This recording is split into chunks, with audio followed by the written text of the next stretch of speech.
Good morning, Luzon, Visayas, Mindanao at sa buong mundo sa pinagpalang umaga.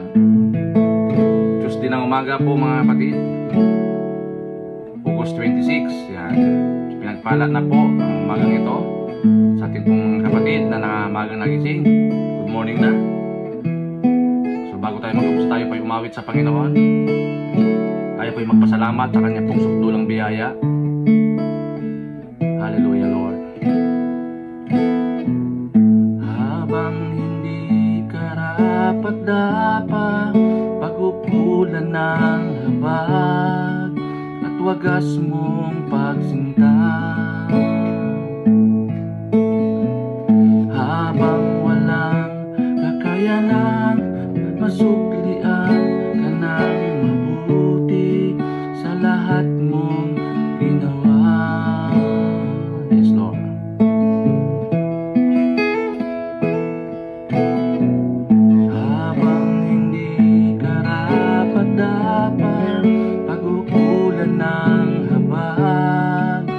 Wagas mo pagsinta. Habang walang kakayanan, masuklian ka ng mabuti sa lahat mo ginawa. Iyakap mo ako sa aking karuhan. Ibig mo ako kaya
kayang tumbasan.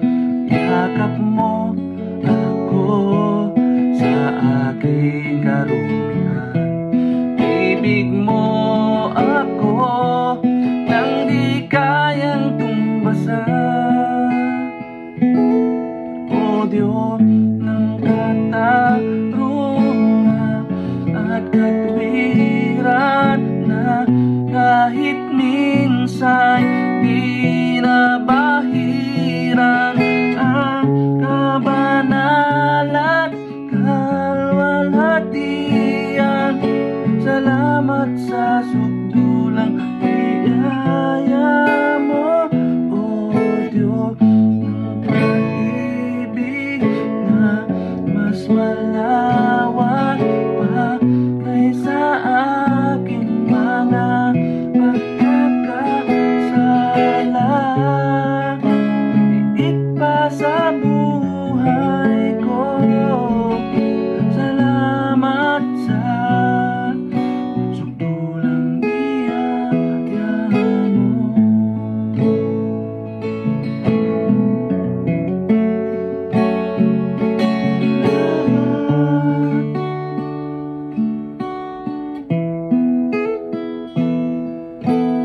Salamat, Panginoon, sa iyong sukdulang biyaya. Hallelujah. Hindi kami karapat-dapat, ngunit ginawa mo kaming karapat-dapat, Panginoon. Salamat po sa iyong ginawa. Salamat po sa pag-iyakap, Panginoon. Sa oras na ito, ikatiwala po namin sa iyo ang iyong gawain. Ang daily devotion sa umagang ito, Panginoon. Give us a clean heart, Lord. Today, O God, make us worthy even to dwell in your presence, Lord God. In your presence, there is always a fullness of joy. Hari po kayo sa araw po na ito. Manguna po kayo, Panginoon. Wala pong may taas, maluwalhati. Mapapurihan, maparangalan sa araw na ito. Sa pangalan po ni Jesus. Amen. Ayan, good morning na. Good morning na po sa bawat isa. Napakasarap po umawit, magpuri, no, sa ating pong Diyos na buhay. He deserved the glory. He deserved the honor. He deserved the praises of His people. Kaya napaganda po sa umaga pa lamang, ito na ang ating ginagawa, no? Ito ang inuuna po natin, na mabigyan ng papuri, mabigyan ng kaluguran ang ating Diyos, Diyos ng mga Diyos at Hari ng mga Hari. Hallelujah. Good morning na sa ating mga kapatid. So bago tayo mag-umpisa, no, nagpapasalamat tayo sa Panginoon dahil sinustay ng Panginoon yung ating kalakasan, no? Napaka-busy tayo ng mga nakarang araw. Mula ng Linggo, Lunes, yan, dami pong gawain. Puri ng Diyos dahil sinusustain tayo yung kalakasan ng Panginoon binibigay sa atin. Nagkakaroon tayo ng strength, physical strength, di ba? Na-sustain natin yung kalakasan because of His grace. Dahil sa Kanya pong biyaya. So ngayong umaga, papatuloy po natin yung series at tinatalakay po natin yung armory. God's armory. Ano po, yung 6. So ngayon pang-4 na po tayo. Yung sword of the Spirit. Kaya sabi po dito sa Ephesians chapter 6 verse 10 to 20, finally be strong in the Lord in His mighty power.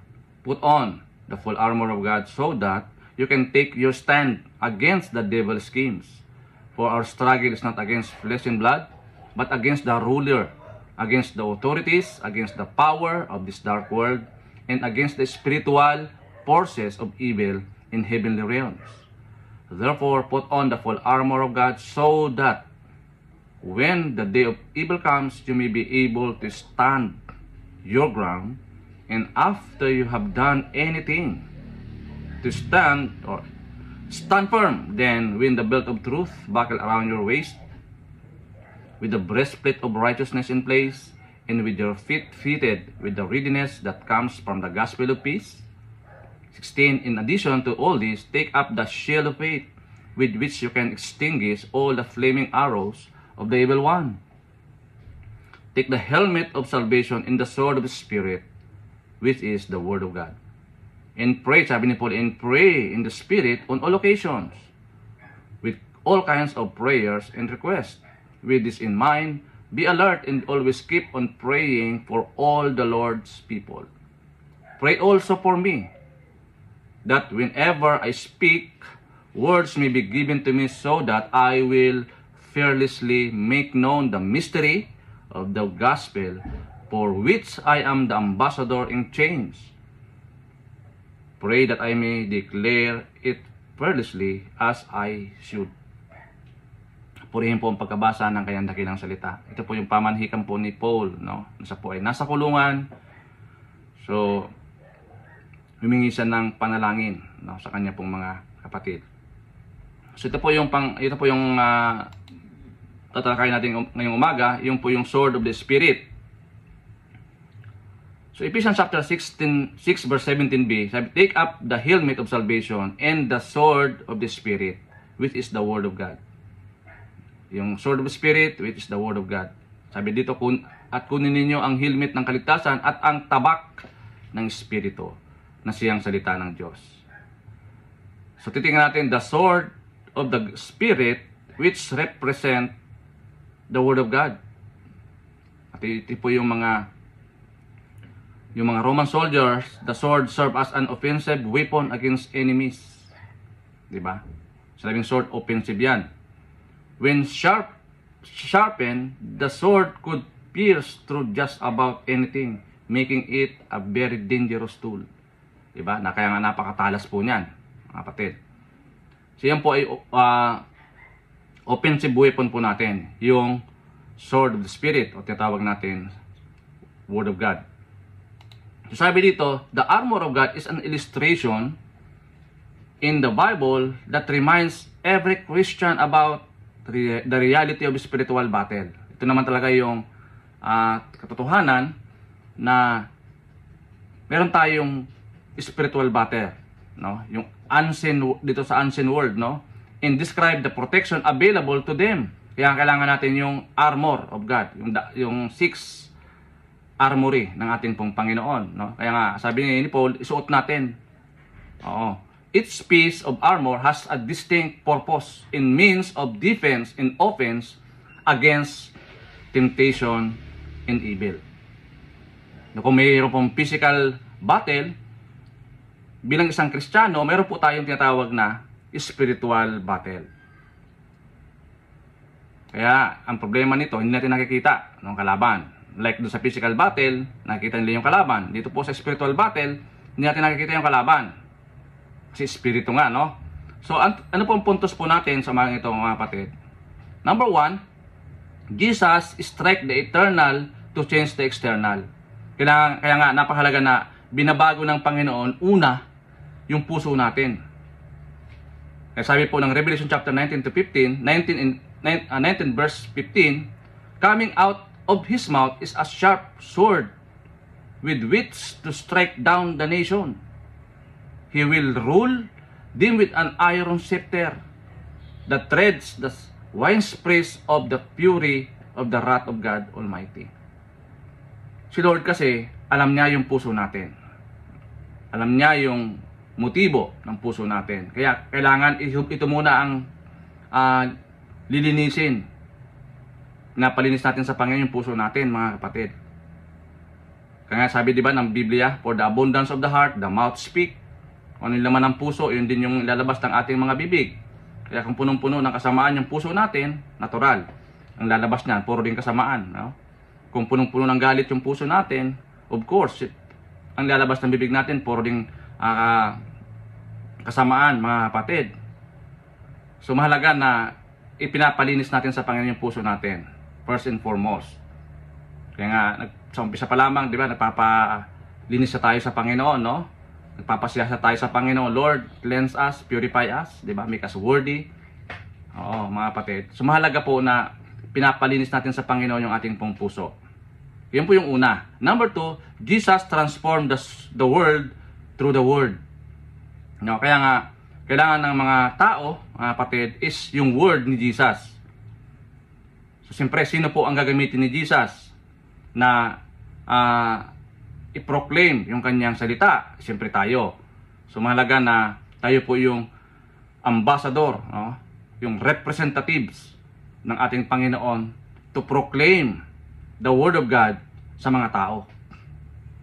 Kaya nga, sa panahon natin ngayon, napaka-massive yung transformation, napaka-bilis nung pagkalat ng Ebanghelyo o ng Gospel. Bakit po? Marami na po mga tao na sila po ay nagkakaroon ng kapanatagan, kakaroon sila ng eagerness. Kasi nga, mismo sila, naranasan nila yung kabutihan ng Panginoon. Opo. Na hindi ito yung katang-isip tulad ng mga sinasabi ng marami. Mismo naranasan, si Paul naranasan niya mismo yung kabutihan ng Diyos. No, nung siya po ay nabulag doon sa Damascus, di ba? Talagang nakita niya yung kapangyarihan, naranasan niya yung kapangyarihan ng Panginoon. Ganun din po tayo mga kapatid sa mga panahon na ito. Without Jesus, no, sa ating pong buhay, wala tayong magagawa. Kaya Jesus transformed the world through the Word. Nag-umpisa siya sa 12 disciples, hanggang sa dumami ng dumami, hanggang sa panahon natin ngayon, lalo po massive evangelization, massive transformation nangyayari because ang salita ng Diyos never yan nagmaliw, no? O nabali. Yan po ang salita ng Diyos, tunay at totoo, mga kapatid. So number 3, Jesus uses the sword of the Spirit to defeat that evil spirit. Kaya nga in a physical battle, napaka-importante yung espada, yung sword. Diba? Siyempre tayo naman bilang mga Kristiyano, we are battling in the spiritual realm. Diba? Kaya kailangan natin yung sword of the Spirit to defeat the evil one, to defeat the evil spirit. Kasi Jesus, di ba, nung temptation, nung temptation ni Satan doon po sa wilderness, nung siya po ay tinempt ni Satan, anong panlaban niya? Word of God. Man shall not live by bread alone, but every word that come from the mouth of Jesus, mouth of God. Yan po yung panlaban niya, no? Si Jesus, si Satan takbo, no? Yun lang po ang kanyang yun lamang po ang panlaban natin, yung Word of God. Wala nang iba, mga kapatid. So napakahalaga na isuot natin yung mga armory, yung baluti ng Panginoon, lalo na yung Sword of the Spirit. Kasi offensive po siya, no? So, paano ba natin i-apply, mga kapatid, ang lahat na ito? Number 1, trust the Word to change the world. Wala tayong ibang pwedeng pagtiwalaan o paglagakan ng ating buhay, ng ating panahon, kundi yung salita ng Diyos. Yung pangako ng Panginoon. Saan natin yan makikita? Sa salita niya. Kaya nga ang kailangan natin pagtiwalaan yung salita ng Diyos. Mga kapatid, huwag na tayo magdalawang isip pa. Trust the Word of God. Para po mapalaganap yan sa ibang mundo, no? Sa apat na sulok ng mundo, mapalaganap yung salita ng Diyos para magkaroon po ng transformation. Alam niyo po, kaya marami pong mga tao na walang pakundangan sa paglapastangan sa karapatan ng Diyos at ng tao. Why? Because hindi pa nila naririnig yung gospel. Kaya napaka halaga na bilang isang Kristiyano, tayo po ay kaakibat, no? Kamanggagawa, kaparte ng Diyos, ng Panginoong Hesus sa pagpapalaganap ng gospel, no? Umpisa natin sa ating pong pamilya, sa ating pong kaibigan, sa ating pong mga katrabaho, kapitbahay natin. Umpisa natin diyan, mga kapatid. Opo, hanggang sa ay dumami ng dumami, no? At marami ng mga taong napagpapala dahil po sa salita ng Diyos. Number 2, find your role in God's goal to transform the world through His Word. No? Kung meron kang mga gift, huwag mo sarilinin, ipagamit mo sa Panginoon. May gift ka sa evangelism, mag-involve ka sa mission. may gift ka sa music, yan, magparty, ano ka, sumali ka sa mga practices ng mga music ministry, di ba? Marami pong mga paraan, mga kapatid. Huwag natin sarilinin yung talent, no? Tanda natin na mayroon pong kakibat yan na pagsunod. Oo. Di tayo bigyan ng Panginoon ng talent na hindi natin gagamitin yan para sa kanyang kaluwalhatian. So, huwag natin sarilinin. Find your role in God's goal. Bawat isa sa atin, mayroon pong specific rule na ginagampanan sa body of Christ. Kailangan mag-involve po tayo. Hindi lamang yung tinanggap mo si Jesus, okay na, tapos na, laban. Hindi po. Paano naman yung ibang mga tao na wala pa silang rule, wala pa silang pagkarinig ng gospel. No? Siyempre, ikaw po ang gagamitin yan, tayo po ang gagamitin, mga kapatid. Sabi nga, kung ano meron tayo, hindi na may bibigay natin sa kanila. No? Kaya, ang bottom line nito ay punuin natin yung puso natin ng salita ng Diyos. Nang sa gayon, ito din po ay may ibabahagi natin sa iba, mga kapatid. Tayo po parte ng paglaganap ng salita ng Diyos sa lahat ng dako ng mundo, mga kapatid. Number 3, use the spirit sword to strike Satan horde. Yung kawan, yung kawan ni Satanas. Use the spirit sword to strike Satan horde. Diba? Dapat maging matalino tayo. Tandaan natin, meron tayong dalawang klase ng salita. Yung tinatawag na the written word, yung Bible, and the living word, which is Jesus Christ. Yan po yung ating panlaban. Offensive and defensive weapon, mga kapatid, para natin malabanan si Satan. So, yun po. Sana po marami tayong natutunan sa araw na ito. So, napaka-iksi lamang po yung ating devotion. So, as a question to consider, how can we use the sword of the Spirit in our spiritual warfare? Paano natin magagamit ang espada ng Espiritu sa ating spiritual na pagkipaglaban? Gaya po ng ating nabanggit, no? Ang espada po ay offensive, mga kapatid. So, kailangan i-exercise natin maigi. Dahil ang kalaban natin is spiritual, so kailangan magbabad tayo sa spiritual. Oo. Hindi lamang yung imahinasyon natin, o kaya yung katang-isip. No? Tanda natin, ang kalaban natin dito is spirito, no? Ng kadiliman. So, ang kailangan natin, sword of the Spirit. So, yun po mga kapatid, marami pong salamat at dalangin ko sa araw po nito, nagbigay ito ng encouragement, no? Enlightenment sa ating pong buhay, na tayo po ay mag-involve, no? Sa gawain ng Panginoon, sa pagpapalaganap ng salita niya sa lahat ng tao, sa lahat ng tao sa buong mundo. At tayo po ang gagamitin, ikaw at ako, no? Tayo po ay partaker, kabahagi, no? Ng Great Commission ng ating pong Panginoong Hesus. Ama, salamat po sa araw na ito.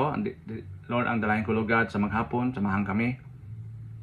Lord, lahat na aming gagawin sa araw na ito, magbigay ito ng impact, Lord, sa mga tao na kasalamuhan namin. Give us, Lord, enable us, Lord, to discern, O God,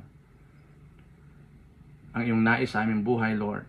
Teach us, Lord God, to make us, Lord, make us bold and courage to defend the gospel of Jesus. Gaya po ni Apostol Pablo, kung paano niya dinipinsa yung gospel, even siya po ay nandoon sa kulungan. Thank you, Lord, sa araw po na ito. Make this day fruitful and victorious. Samahan po kami ng Santong Espiritu sa lahat aming gagawin sa buong maghapon na ito, Panginoon. Pagpalaan niyo po ang araw na ito, for this is the day that the Lord has made, and we will rejoice and be glad in it. Lord, we remember today ang pong mga kapatid na mayroon pong mga pagdadaanan. May mga karamdaman po sila. O Lord, hipuin niyo po ang kanilang mga puso't isipan, palakasin ang kanilang pong panampalataya, palakasin po ang kanilang mga immunity, Panginoon, at ipadaloy ang kagalingan nagmumula sa inyo. And Lord, sa aming pong mga kapatid na mayroon pong mga kabalasihan, Panginoon, may mga anxieties, may mga depression, Lord. Touch their lives today, Lord God. Padali mo that the peace of God that surpasses all understanding, that will guard our heart and mind in Christ Jesus. Salamat po Ama sa araw na ito. And we also declare that Jesus is Lord sa amin pong mga buhay. Purihin po kayo sa araw na ito. Dakilain kayo Panginoon sa pangalan ni Jesus. Amen. God bless po mga kapatid. To God be all the glory.